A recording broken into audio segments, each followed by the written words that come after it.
Pemirsa ngelanturang perintah Kapolda Bali Irjen Pol Putu Jayandanu Putra, Kapolsek Kuta Utara Kompol Putu Diah Kurniawandari ngelingang tempat hiburan malam utawi THM Mang Daneng ngurus izin yening jaging laksana yang pesta nyangre warsa anyar kalih tali 3 likur. Tatujonnyane antuk nyiagayang personel kepolisian tur ngerakse ketertian.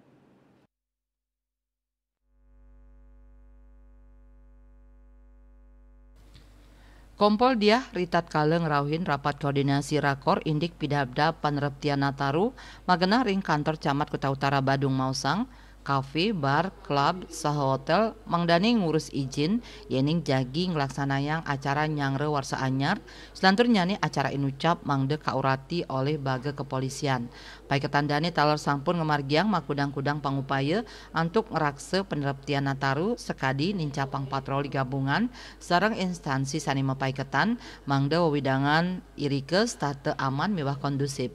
Lianan punika taler kasiagayang mekatah pos pengamanan pos pam ring lapangan Tibu Beneng, parkir Deus saha peti tengat. Pamekas ring galah wengi panguntat warsani mangkin pacang kelaksanayang pengalihan arus antuk nambakin kemacetan tur nyiagayang genah parkir sane kabuatang. Kertanegara Bali Pos Nguningayang.